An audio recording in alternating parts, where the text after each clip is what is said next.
Halo semuanya, selamat datang di video kali ini.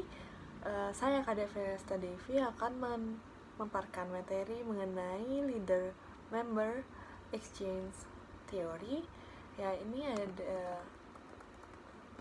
jadi sebagai besar teori kepemimpinan yang dibahas sejauh ini dalam buku ini menekankan kepemimpinan dari sudut pandang pemimpin. Misalnya pendekatan sifat, pendekatan keterampilan, pendekatan gaya. Jadi atau pengikut dan konteksnya yaitu misalnya kepemimpinan situasi, teori integrasi kontingensi, dan teori jalur tujuan.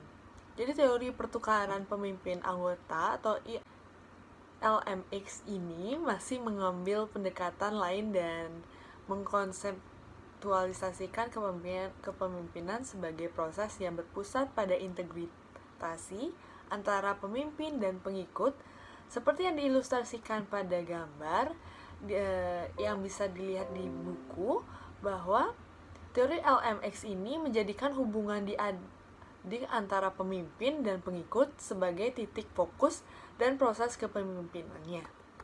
Teori LMX ini, peneliti memperlakukan kepemimpinan sebagai suatu yang dilakukan pemimpin terhadap para anggota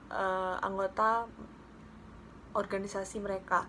Jadi suatu yang dilakukan pemimpin terhadap semua pengikut mereka.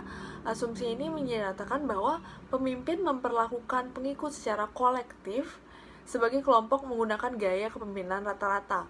Jadi teori LMX ini menentang asumsi ini dan mengarahkan perhatian peneliti pada perbedaan yang mungkin ada antara pemimpin dan masing-masing pemimpin pengikut tersebut. Sebenarnya ada studi awal dalam studi pertama teori pertukaran ini yang kemudian disebut sebagai teori hubungan angka dua vertikal atau VDL ini. Peneliti berfokus pada sifat pemimpin, hubungan vertikal yang dibentuk dengan masing-masing pengikutnya, selanjutnya hubungan seorang pemimpin dengan unit kerja, serta keseluruhan dipandang sebagai rangkaian titik dua vertikal. Vertikal ya ini ada mengandung dua unsur hubungan, yang dimana pemimpin membentuk hubungan kerja individual dengan setiap bawahannya. Pertukaran atau konten dan proses antara pemimpin dan bawahan menentukan hubungan diadik mereka. Baik, selanjutnya itu adalah pewarna vertikal, yakni ada dalam gambar tersebut ada pemimpin akan membentuk hubungan khusus dengan bawahannya.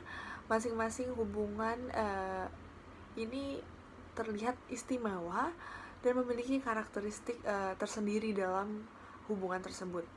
Jadi peneliti menemukan dua jenis umum keterkaitan yang didasarkan pada tanggung jawab, peran yang diperluas dan dinegosiasikan, yang disebut sebagai kelompok dalam dan yang didasarkan pada kontrak kerja formal, dan yang disebut sebagai kelompok luar.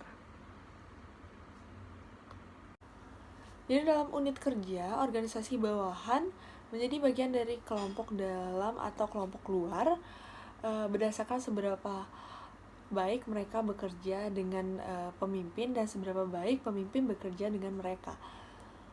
Kepribadian dan karakteristik pribadi lainnya terkait dengan proses ini sebagai tambahan keanggotaan dalam suatu kelompok atau kelompok lainnya didasari pada bagian bawahan melibatkan diri mereka sendiri dalam memperluas tanggung jawab atau peran mereka dengan pemimpin. Jadi bawahan yang tertarik untuk bernegosiasi dengan pemimpin tentang apa yang ingin mereka lakukan untuk grup dapat menjadi bagian dari grup. Jadi negosiasi ini melibatkan pertukaran di mana bawahan melakukan aktivitas tertentu yang melampaui deskripsi pekerjaan formal mereka. Dan pemimpin pada gilirannya berbuat lebih banyak untuk membawahan ini jika bawahan tidak tertarik untuk mengambil tanggung jawab pekerjaan yang baru berbeda, mereka menjadi bagian dari kelompok luar. Bawahan ini dalam kelompok menerima lebih banyak informasi, pengaruh kepercayaan dan perhatian dari pemimpin mereka daripada bawahan di luar kelompok. Selain itu, mereka lebih bisa diandalkan dan lebih dipercaya oleh pemimpin tersebut. Jadi selanjutnya kita akan membahas mengenai dalam grup dan luar grup. Jadi pada gambar tersebut itu ada seorang pemimpin yang diibaratkan sebagai L, itu adalah dalam bawahannya sebagai S, membentuk hubungan yang unik. Hubungan dalam kelompok ditandai dengan rasa saling percaya, saling menghormati dan menyukai, dan pengaruh timbal balik antara kedua belah pihak tersebut. Jadi hubungan di luar kelompok ditandai dengan komunikasi formal berdasarkan uraian tugas plus 3, dan adalah hubungan, jadi adalah plus 3 itu adalah hubungan berkualitas tinggi, dan 0 berarti orang asing. Jadi pengertian dari dalam grup dan luar grup. Untuk dalam grup itu adalah anggota yang merupakan atau bawahan yang melakukan suatu hal yang ekstra atau hal lebih yang ditonjolkan oleh pekerja tersebut kepada pemimpin, dan tentunya akan dibalas balik oleh pemimpin tersebut. Pemimpin akan melakukan hal yang sama atau hal yang lebih kepada pekerja tersebut. Jadi selanjutnya itu luar grup. Itu tuh biasanya pekerja yang tidak kurang cocok dengan pemimpin, dan biasanya hanya datang untuk bekerja, melakukan pekerjaan, setelah selesai mereka akan pulang. Jadi dia akan melakukan tugas yang telah ditugaskan oleh pemimpin tersebut. Nggak ada ekstra atau kegiatan lebih yang dijalankan oleh pekerja tersebut. Jadi studi selanjutnya itu adalah studi setelah hal pertama ada pergeseran fokus teori LMX ini, sedangkan studi awal dari teori ini tunjukkan terutama pada sifat perbedaan antara kelompok dalam kelompok luar. Jadi secara khusus, studi ini berfokus pada bagaimana kualitas pertukaran pemimpin anggota terkait dengan hasil proses positif bagi para pemimpin, pengikut, kelompok, dan organisasi secara umum. Selanjutnya, jadi para peneliti itu menemukan bahwa pertukaran pemimpin anggota yang berkualitas tinggi akan menghasilkan pergantian karyawan yang lebih sedikit, evakuasi kinerja yang lebih positif, frekuensi promosi yang lebih tinggi, dan komitmen organisasi yang lebih besar. Jadi jika pemimpin dan anggota itu melakukan suatu komunikasi dengan baik, maksudnya itu akan terjadi sebuah organisasi yang gampang untuk mencapai sebuah tujuan. Baik tugas kerja yang lebih diinginkan oleh pemimpin dan sikap kerja yang lebih baik tentunya akan memberikan sebuah lebih banyak perhatian dari pemimpin, dan dukungan partisipasi yang lebih besar tentunya akan menunjang karir dari bawahan tersebut. Jadi berdasarkan review dari 130 studi peneliti LMX ini dilakukan sejak 2002 dan menemukan bahwa minat mempelajari pertukaran pemimpin dan anggota ini tidak berkurang, jadi terus bertumbuh atau menetap seperti itu. Sebagian besar studi ini 70% meneliti antecedent dan hasil pertukaran dari pemimpin dan anggota. Terakhir, penunjukan peningkatan perhatian pada konteks sekitar hubungan LMX ini, misalnya seperti dinamika kelompok, jadi menganalisis pertukaran pemimpin anggota dari tingkat individu dan kelompok, dan mempelajari pertukaran pemimpin anggota dengan sampel non-AS. Misalnya menggunakan sampel karyawan dalam berbagai pekerjaan di organisasi Israel, itu meneliti hubungan antara persepsi karyawan tentang pertukaran pemimpin anggota dan energi serta kreativitas mereka di tempat kerja. Jadi teori LMX ini tidak terkait langsung dengan kreativitas, tapi berfungsi sebagai mekanisme untuk memelihara perasaan orang yang kemudian meningkatkan kreativitas mereka. Jadi saat mereka merasa nyaman dalam suatu organisasi itu, mereka akan lebih aktif dan lebih kreatif dengan inovasi-inovasi yang mereka akan lakukan. Tentunya peneliti juga telah mempelajari bagaimana teori LMX ini dikaitkan dengan pemberdayaan. Jadi mengeksplorasi bagaimana pemberdayaan memoderasi dampak pertukaran pemimpin anggota pada hasil pekerjaan seperti kepuasan kerja, pergantian kinerja pekerjaan, dan perilaku warga organisasi.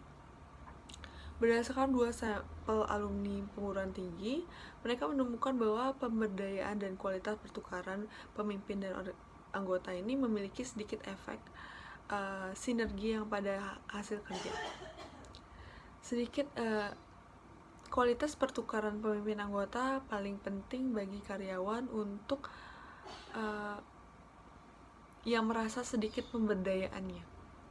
Jadi yang merasa kurang dalam pekerjaannya ini memang harus ditingkatkan untuk melakukan suatu LMX ini. Untuk karyawan ini, pertukaran pemimpin anggota berkualitas tinggi tampaknya mengimbangi pengundian penggung tidak diberdayakannya. Jadi intinya temuan di atas dengan jelas menggambarkan bahwa organisasi memperoleh banyak keuntungan dari memiliki pemimpin yang dapat menciptakan hubungan kinerja yang baik, hubungan kerja yang baik antara bawahan dan pemimpin. Ketika para pemimpin dan pengikut memiliki pertukaran yang baik, mereka merasakan lebih baik, mencapai lebih banyak, dan organisasi akan berkembang. Jadi pengertian di atas mengatakan bahwa jika suatu organisasi, jika suatu bawahan itu nyaman dengan organisasinya, nyaman dengan pemimpinnya, tentunya dia akan merasa nyaman dan dia merasa bahwa dihargai dan dihargai dalam suatu usahanya. Jadi mereka akan semakin giat untuk bekerja, semakin banyak berinovasi, dan itu tentunya akan membuat nama baik suatu organisasi itu akan baik dan tentunya cepat untuk mencapai sebuah tujuan dari organisasi tersebut. Selanjutnya ada pembuatan kepemimpinan.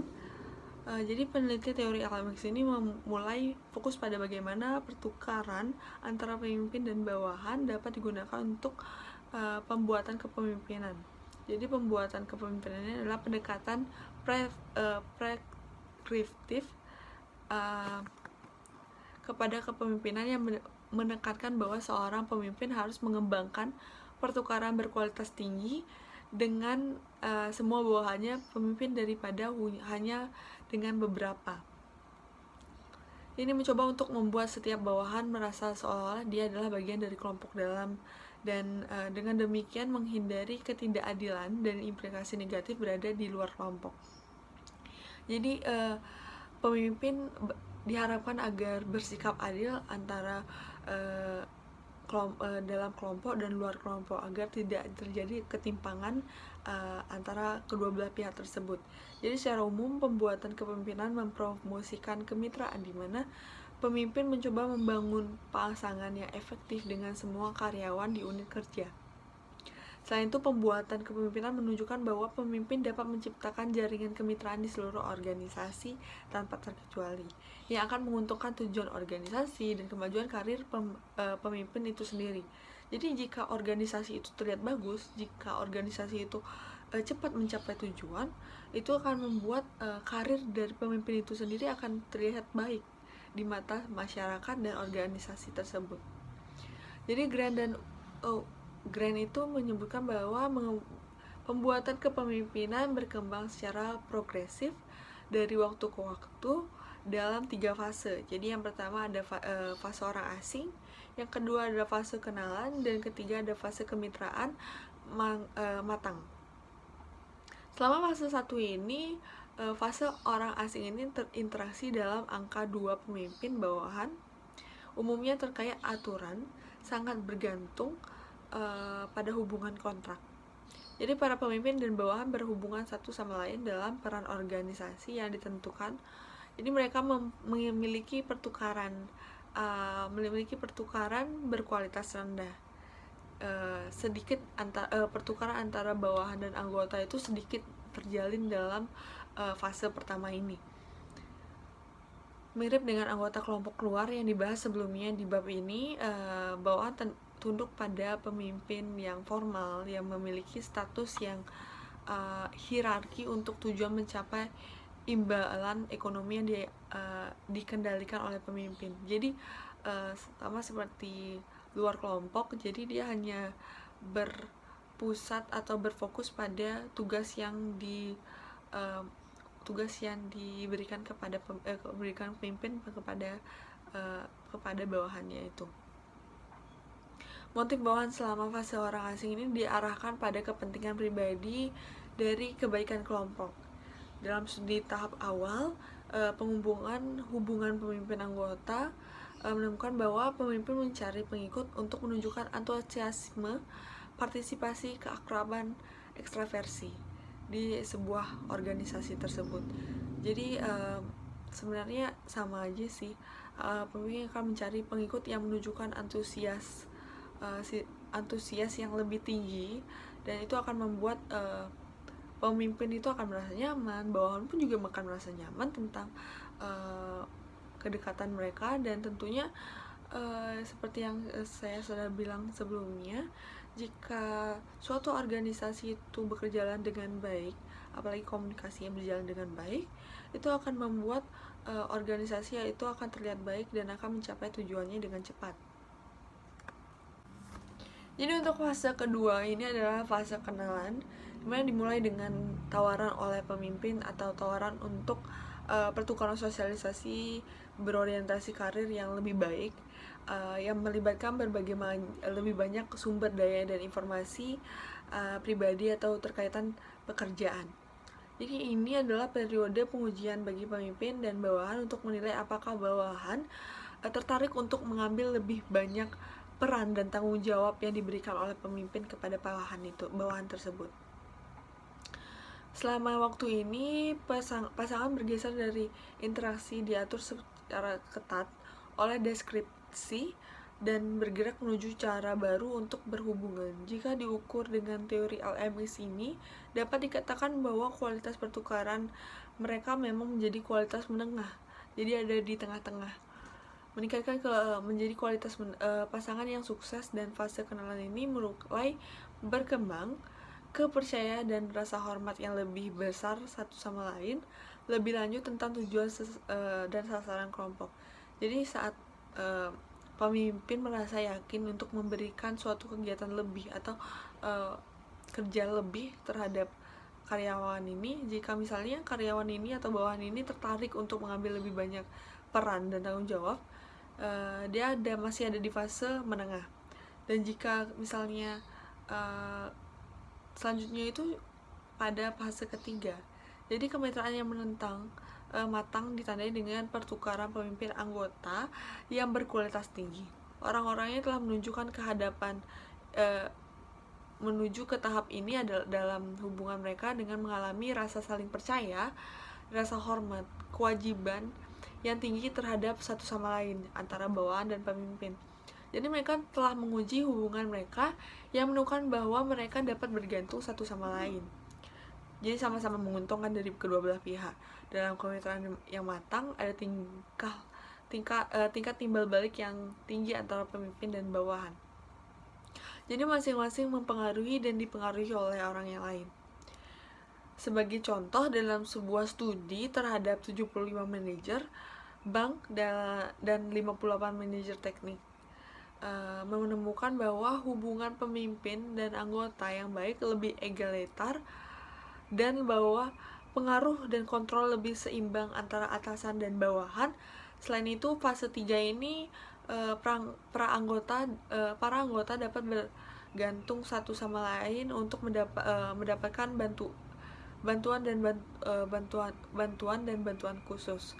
Misalnya pemimpin mungkin mengandalkan bawahannya untuk melakukan tugas tambahan, dan bawahan mungkin mengandalkan pemimpin untuk dukungan dan dorongan dibutuhkannya sebagai kegiatan lebih.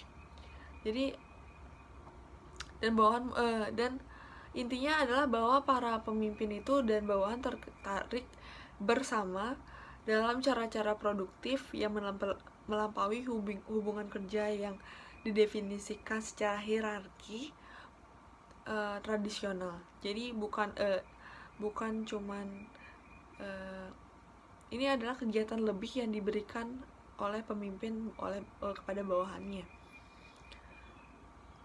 Mereka telah mengembangkan cara berhubungan yang sangat efektif yang menghasilkan hasil positif bagi diri mereka sendiri dan organisasi.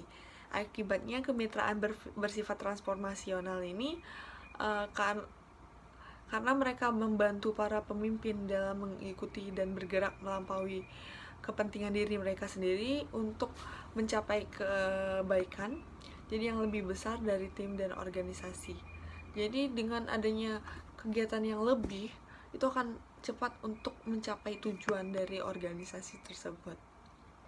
Jadi manfaat bagi karyawan untuk mengembangkan hubungan pemimpin dan anggota berkualitas tinggi termasuk perlakuan istimewa, peningkatan komunikasi terkait pekerja, akses yang cukup ke supervisor, dan meningkatkan umpan balik terhadap kinerja. Jadi kerugian bagi mereka yang memiliki hubungan pemimpin anggota berkualitas rendah, termasuk kepercayaan dan dukungan yang terbatas atau dari supervisor ini, dan sedikit manfaat di luar kontrak kerja. Untuk mengevaluasi pertukaran pemimpin anggota, peneliti biasanya menggunakan kuesioner singkat yang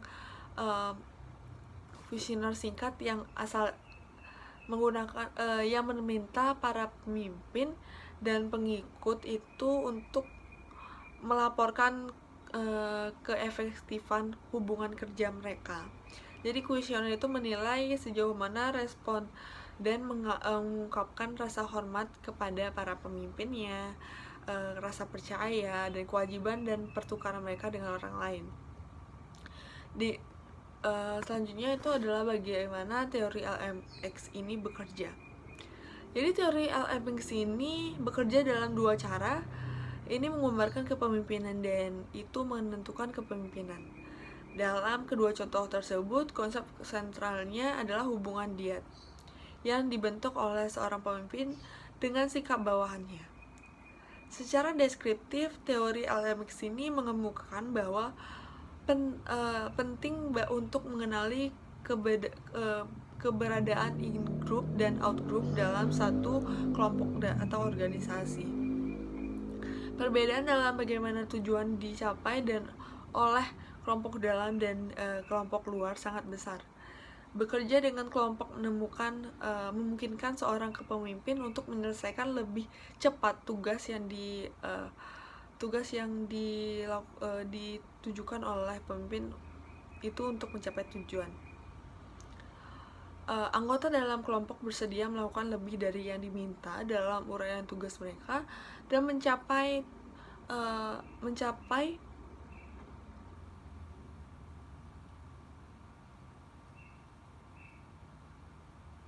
dan mencari cara inovatif untuk memajukan tujuan kelompok. Jadi sebagai tanggapan atas upaya pengabdian ekstra mereka, para pemimpin memberi mereka lebih banyak tanggung jawab dan lebih banyak kesempatan. Jadi pemimpin juga menyerah anggota kelompok lebih banyak waktu dan dukungan mereka. Jadi anggota luar kelompok bertindak sangat berbeda dari anggota dalam kelompok. Daripada mencoba melakukan pekerjaan ekstra, anggota kelompok luar beroperasi secara ketat dan dalam peran organisasi yang ditentukan. Jadi mereka melakukan apa yang diminta dan mereka tetapi tidak lebih. Jadi apapun yang diberikan, tugas yang diberikan oleh pemimpin, hanya itu saja yang dilakukan tanpa memberikan pekerjaan yang ekstra dari tugas tersebut. Para pemimpin memperlakukan anggota kelompok di luar secara adil dan sesuai dengan kontrak formal. Tetapi mereka tidak memberi mereka perhatian khusus atau upaya mereka anggota ke kelompok keluar menerima tunjangan standar sebagaimana ditentukan dalam uraian pekerjaan. Jadi seperti yang telah kontrak yang telah disetujui oleh kedua belah pihak saja. Selanjutnya cara preskriptif, yaitu teori LMX ini paling baik dipahami dan di kepemimpinan. Pembuatan model mengajukan bahwa para pemimpin harus menciptakan hubungan khusus dengan semua bawahan. Jadi adil terhadap semua bawahannya, mirip dengan hubungan yang digambarkan sebagai hubungan dalam kelompok. Para pemimpin harus menawarkan kepada setiap bawahan kesempatan untuk mengambil peran dan tanggung jawab baru. Selain itu, para pemimpin harus memelihara pertukaran berkualitas tinggi dengan bawahan mereka. Daripada berfokus pada perbedaan antara anggota dalam kelompok dan luar kelompok, model pembuatan kepemimpinan ini menyarankan bahwa pemimpin harus mencari cara untuk membangun kepercayaan dan rasa hormat dengan semua bawahan mereka, sehingga membuat seluruh unit kerja menjadi dalam kelompok.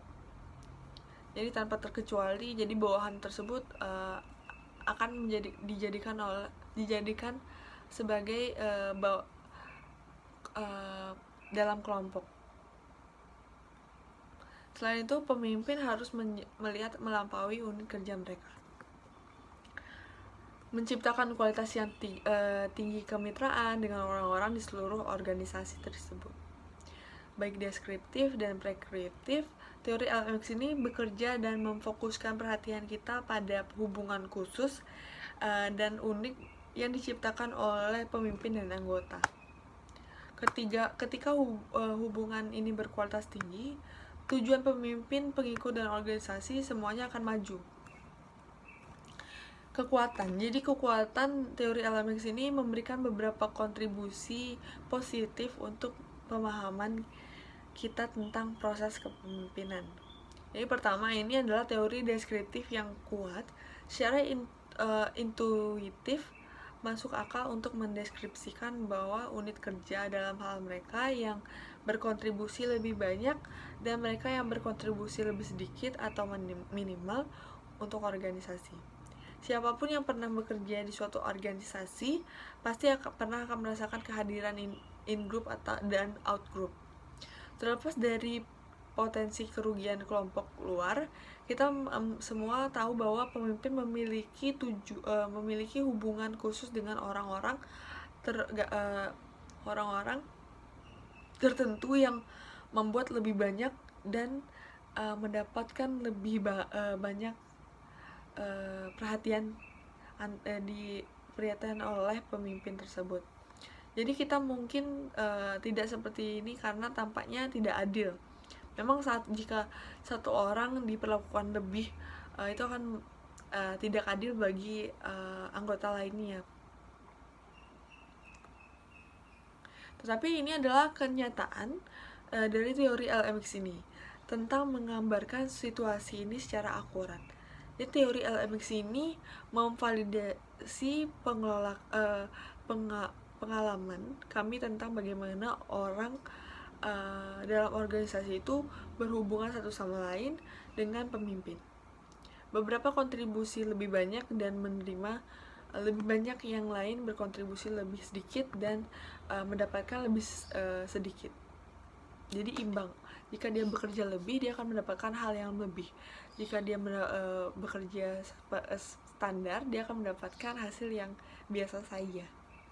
Jadi kedua teori LMX ini unik karena merupakan satu-satunya pendekatan kepemimpinan yang menjadikan konsep hubungan diadik sebagai inti dari proses kepemimpinan.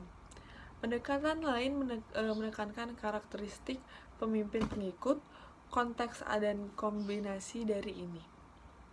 Tetapi tidak satupun dari mereka membahas hubungan spesifik antara pemimpin dan setiap bawahan. Teori LMX ini menggarisbawahi bahwa kepemimpinan yang efektif terus berlanjut pada pertukaran pemimpin anggota yang efektif juga. Jadi ketiga teori LMX ini patut diperhatikan karena menggambarkan perhatian kita pada pentingnya komunikasi dan dalam kepemimpinan. Pertukaran berkualitas tinggi yang dianjurkan dalam teori LMX ini terkait erat pada komunikasi yang efektif tentunya. Komunikasi adalah sarana yang dimana para pemimpin dan bawahan menciptakan, memelihara dan mempertahankan pertukaran yang bermanfaat kepemimpinan yang efektif terjadi ketika komunikasi antara kepemimpinan dan bawahan dicirikan oleh saling percaya, menghormati, dan berkomitmen satu sama lain. Jadi keempat teori LMX ini memberikan teori LMX ini memberikan peringatan penting bagi para pemimpin. Ini untuk memperingati para pemimpin untuk menghindari membiarkan tidak sadar mempengaruhi siapa yang diundang ke dalam kelompok. Misalnya bias mengenai ras, jenis kelamin, etnis, dan agama atau usia. Prinsip-prinsip yang diuraikan dalam teori LMX ini berfungsi sebagai pengingat yang baik bagi para pemimpin untuk bersikap adil dan setara dalam cara mereka mendekati setiap bawahan mereka. Jadi misalnya mungkin pemimpin hanya mendekati satu ras saja, itu tidak boleh, karena pemimpin harus adil dalam melakukan suatu kegiatan dengan bawahannya. Akhirnya banyak peneliti yang membuktikan bagaimana praktik teori LMX ini diaktifkan dengan hasil organisasi yang positif. Dalam review ini peneliti menunjukkan bahwa pertukaran dengan pemimpin dan anggota terkait dengan kinerja, komitmen organisasi dan iklim kerja, inovasi perilaku kewarganegaraan organisasi, pemberdayaan keadaan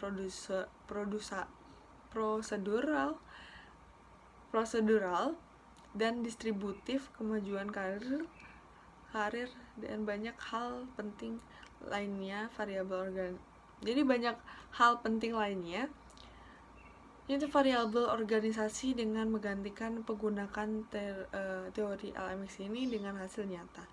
Jadi peneliti dapat memvalidasi teori tersebut dan meningkatkan nilai praktisnya.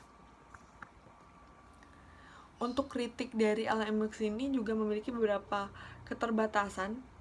Pertama, di permukaan pertukaran pemimpin anggota dalam formulasi awalnya, teori hubungan angka dual vertikal bertentangan dengan nilai dasar keadilan manusia. Sepanjang hidup kita dimulai saat kita masih sangat muda, kita diajari untuk mencoba bergaul dengan semua orang dan memperlakukan semua orang dengan setara.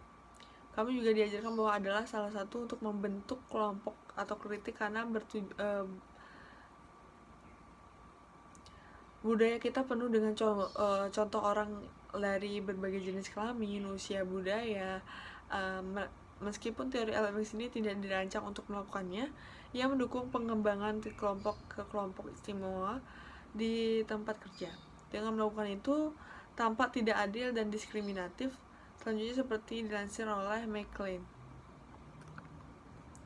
Keberadaan in-group dan out-group ini kemungkinan memiliki efek yang tidak diinginkan oleh kelompok secara keseluruhan. Jadi kritik yang kedua termasuk teori LMX ini adalah bahwa ide-ide dasar teori tersebut belum berkembang sepenuhnya. Misalnya teori ini tidak sepenuhnya menjelaskan bagaimana pertukaran pemimpin anggota berkualitas tinggi diciptakan. Dalam studi awal tersirat bahwa mereka dibentuk ketika seorang pemimpin menemukan bahwa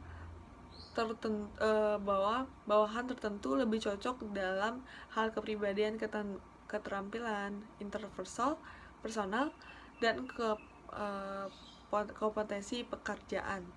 Tetapi studi ini tidak pernah mengembangkan kepentingan relatif dari faktor-faktor ini atau bagaimana proses ini bekerja.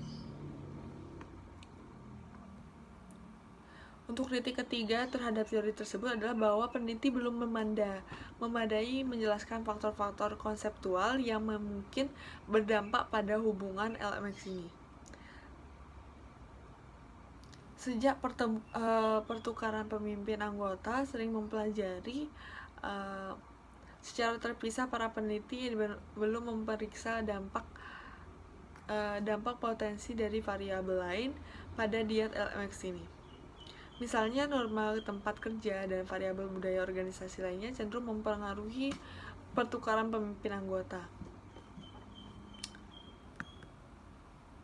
Untuk cara pengaplikasiannya, meskipun teori LMX ini belum dikemas dengan cara yang dapat digunakan dalam pelatihan manajemen standar dan program pengembangan, teori ini menawarkan banyak wawasan yang dapat digunakan manajer untuk meningkatkan perilaku kepemimpinan mereka sendiri.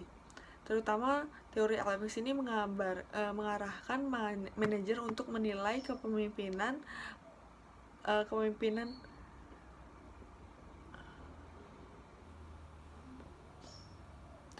mereka dari perspektif hubungan.